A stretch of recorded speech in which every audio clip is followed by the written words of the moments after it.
اچھا علی بھائی، اگلا سوال ہے کہ کئی ایک ویڈیوز میں اس بات کا آپ نے ذکر کیا ہے کہ نماز میں سجدہ صاحب کے ایک سے زیادہ سنت طریقے ہیں. ہاں جی. پلیز ان تمام سنت طریقوں کو مختصراً بیان فرما دیں تاکہ ہمیں تمام سنتوں پر عمل کرنے کا موقع ملے. دیکھیں میں نے ایک ڈیٹیل لیکچر جو ہے نا وہ مسئلہ نمبر 92 دیا ہوا ہے، سجدہ صاحب کے 5 طریقے اور کون سے 8 مواقع جن کے اوپر سجدہ صاحب کرنا ہوتا ہے، اور کون سے 5 ایسے مواقع جس کے بارے میں مسکنسیپشن ہے کہ سجدہ صاحب ہے، حالانکہ وہاں سجدہ صاحب کی ضرورت نہیں ہے. اس کے لیے بنیادی حدیث بخاری اور مسلم دونوں کی حدیث ہے کہ نبی علیہ السلام نے فرمایا کہ جب تم میں سے کوئی شخص نماز پڑھتا ہے تو شیطان آ کے اسے مغالطے میں ڈال دیتا ہے، اور وہ شخص بھول جاتا ہے کہ میں نے 3 پڑھی ہیں، یہ 4 پڑھی ہیں، یہ 5 پڑھی ہیں. اگر تمہارے ساتھ ایسا ہو تو تم اینڈ پہ 2 سجدے کر لیا کرو. اگر تم نے یعنی 3 پڑھی ہوئی ہوں گی اور وہ شک کے بعد، وہ تو مسلم شریف میں آگے حدیث میں بیان کر دوں گا، تو وہ اگر تم نے جو نماز تھی اتنی پڑھی ہوئی ہے تو وہ پھر شیطان کو، یہ تمہارے ایکسٹرا سجدے ہو جائیں گے، وہ شیطان کو ذلیل کرنے کے لیے آ جائیں گے. اور اگر کم پڑھی ہوگی تو اس کی کمپنسیشن اس سے ہو جائے گی. لیکن اس کا یہ مطلب نہیں ہے کہ اگر کسی کو 3 یا 4 میں شک ہوا ہے تو وہ 2 سجدے نکالے گا، نہیں. وہ مسلم شریف میں حدیث ہے کہ جس کو شک پڑ جائے تو وہ یقین پر بنیاد رکھے اور پھر آخر میں 2 سجدے نکالے. اگر کسی کو شک پڑ گیا کہ میں نے 3 پڑھی ہیں یا 4، تو یقین کیا ہوگا؟ 3، کہ 3 تو پڑھی ہے، تو 3 پہ رکھی بنیاد، ایک اور پڑھی ساتھ، پھر 2 سجدے. یہ نہیں ہے کہ 3 کی کمپنسیشن 2 سجدوں سے ہو جائے گی، نہ سر. ایک رکوع بھی رہ جائے، ایک سجدہ بھی مس ہو جائے، رکعت رہ گی پوری کی پوری اور نماز ہی نہیں ہوگی. تو یقین پہ بنیاد رکھنی ہے. اگر کسی کو شک ہے کہ میں نے 2 پڑھی ہیں 3 اور مغرب کی نماز تھی، تو وہ یہ سمجھے کہ میں نے 2 ہی پڑھی ہیں، ایک اور ملائے اور اینڈ پہ سجدہ صاحب کر لے، 2 سجدے کر لے، اس کی نماز ہو جائے گی. اب وہ کرنے کے 4 طریقے تو ایسے ہیں جو یعنی ہماری کتب 6 کے اندر آئے ہیں. ان میں سے 3 طریقے تو بخاری اور مسلم میں آئے ہیں. پہلا طریقہ جو بخاری اور مسلم میں ہے وہ یہ ہے کہ آپ تشہد پورا پڑھ لیں اور سلام پھیرنے سے جسٹ پہلے اللہ اکبر کہہ کے 2 سجدے کریں.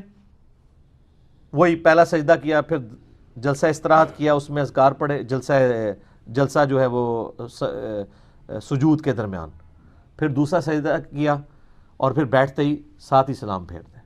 یہ بخاری اور مسلم میں طریقہ ہے. دوسرا طریقہ بخاری اور مسلم میں ہے کہ آپ دونوں طرف سلام پھیر دیں اور اس کے بعد آپ 2 سجدے کر لیں، اور اس کے بعد دوبارہ سلام پھیرنے کی ضرورت نہیں.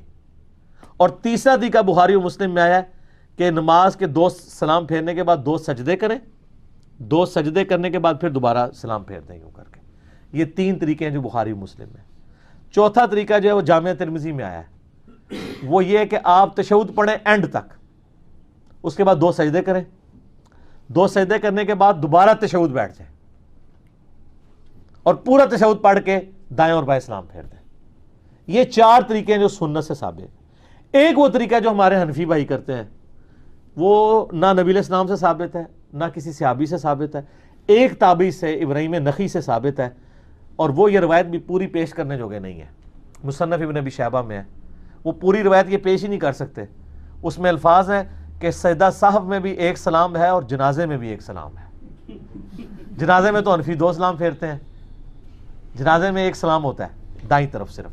جنازے میں 2 سلام والی روایت جو ہے وہ ضعیف روایت ہے. تو وہ کہتے ہیں نہیں، ہمارا طریقہ بھی لکھا ہوا ہے اور وہ بھی تابعی سے، ابراہیم نخعی سے. اگر کوئی اس کو مانتا بھی تابعی کے قول کی وجہ سے تو پھر پورا قول لے نا. اصل مقصد 2 سجدے ہے. حنفیوں والا جو طریقہ ہے اگر کوئی اسرا بھی کر لیتا ہے تو ہو جائے گا. باقی بہتر یہ کہ آپ پہلے 4 طریقوں کے اوپر ہی عمل کریں. یہی یعنی ایک سب سے آپٹیمل چیز ہے. اچھا، اس میں بعض اوقات یہ ہوتا ہے کہ انسان سجدہ صاحب کرنا بھول گیا، کوئی مسئلہ نہیں ہے، اور آپ باہر بھی نکل گئے ہیں، باہر جا کے آپ کو یاد ہے واپس آئیں سجدہ صاحب کر لیں. نماز کے کافی دیر بعد آپ کو یاد آیا کہ میں نے وہ جو فرض پڑھے تھے اس کی 1 رکعت کم رہ گئی تھی. جیسے کہ لوگ امام کے ساتھ ہی سلام پھیر دیتے ہیں، بعد میں یاد آتا ہے یار میری تو رہتی تھی، ادھر ہی کھڑے ہو کے 1 رکعت پڑھیں، 2 سجدے کریں، نماز ہو جائے گی. ایون آپ نے بے شک گفتگو بھی کی ہو، بخاری مسلم میں حدیث موجود ہے نا، نبی علیہ السلام نے جو ہے وہ ظہر یا عصر کی نماز تھی، 4 کی بجائے 2 رکعتیں پڑھا دی. سلام پھیرا تو آپ علیہ السلام مسجد سے باہر نکل رہے ہیں تو ایک صحابی آیا، اس نے کہا یا رسول اللہ صلی اللہ علیہ وسلم یہ نماز کم ہو گئی ہے، آپ بھول گئے ہیں. تو آپ علیہ السلام فرمایا نہ نماز کام ہوئی ہے نہ میں بھولا ہوں، یعنی آپ کو ایک کنفرم تھا کہ میں نے پوری 4 پڑھی ہیں. تو یہ جو علم غیب اور یہ سارے عقیدے بنائے ہوئے ہیں وہ کدھر گئے؟ اور آپ نے ساتھ یہ بھی فرمایا میں بھولا بھی نہیں ہوں. اوور لک ہوگی چیز. پھر آپ نے فرمایا یہ صحیح کہہ رہا ہے، سب نے کہا یا رسول اللہ صحیح کہہ رہا ہے. تو آپ علیہ السلام واپس آئے، 2 رکعتیں اور پڑھی، سجدہ صاحب کیا، یعنی شروع سے نہیں پڑھی پھر.